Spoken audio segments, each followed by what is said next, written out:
नमस्कार। कुछ लोग कॉल के माध्यम से या फिर ओरल रूप से जानना चाहते हैं कि अगर किसी को लव करना है तो वो कैसे करें। इसीलिए मैं एक छोटा सा वीडियो बना रहा हूँ। अगर किसी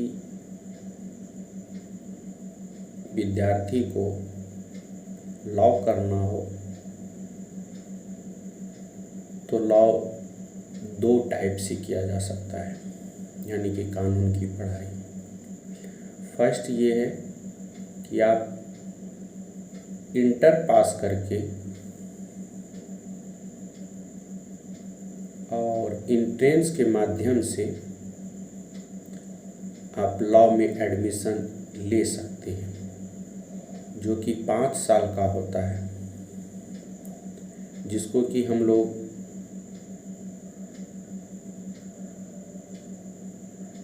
BA LLB कहते हैं। उसमें हमको 5 साल का कोर्स करना पड़ता है। 5 साल का कोर्स करने के बाद फिर हम जो है किसी भी कोर्ट में या किसी भी सीनियर के पास काम सीख सकते हैं।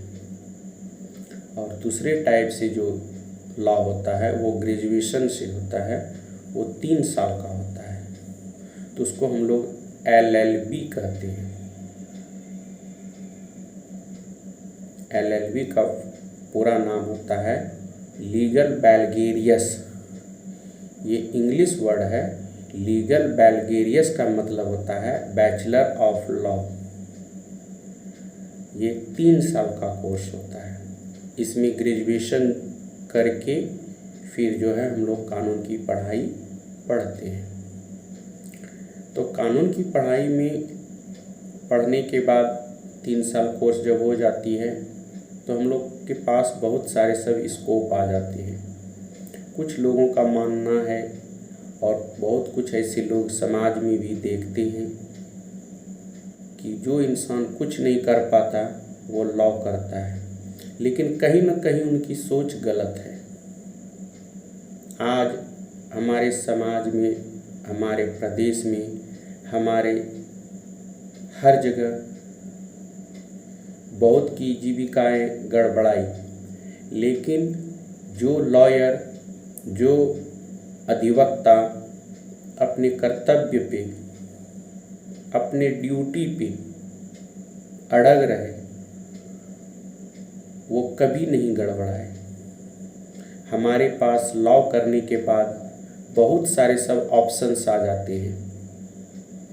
चाहे तो आप जुडिशरी में जा सकते हैं, अगर आप में एबिलिटी है तो APO में जा सकते हैं, अगर आप में एबिलिटी है तो टैक्सेशन में जा सकते हैं, अगर आप में और एबिलिटी है तो आप बड़े बड़े कॉर्पोरेट जगत के जो इंडस्ट्रियल क्षेत्र है उसमें जा सकते हैं। उसमें भी बहुत मांगे बढ़ सकती है।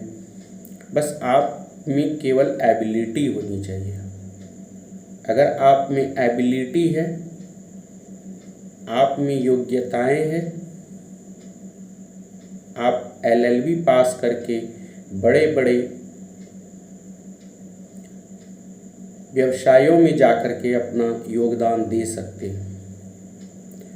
जैसे कि हम लोग देखते हैं कि लॉ करने के बाद अगर किसी को लॉयर बनना होता है तो कुछ दिन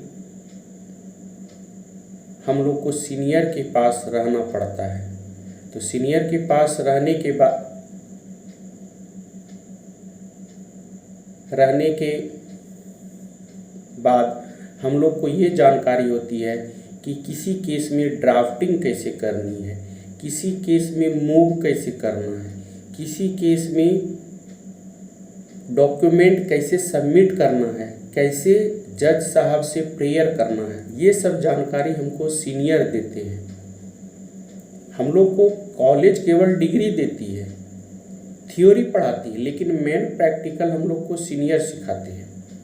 अब ड्राफ्टिंग जो मैंने बताया, इसमें हम लोग बेल से संबंधित करते हैं।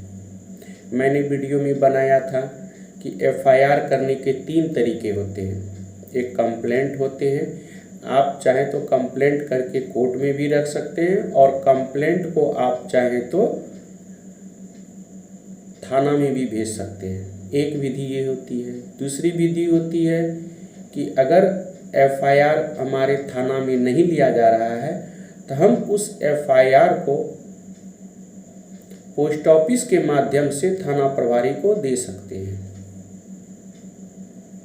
और तीसरा है कि आप अगर वहाँ जाकर के आपका ले रहा है तो आप उसको दे सकते हैं। तो इस विधि से आप अपना फर्स्ट इन्फॉर्मेशन, एफआईआर का फुल फॉर्म होता है फर्स्ट इन्फॉर्मेशन, प्रथम इत्तिला रिपोर्ट, एफआईआर, तो उसको हम डाल सकते हैं।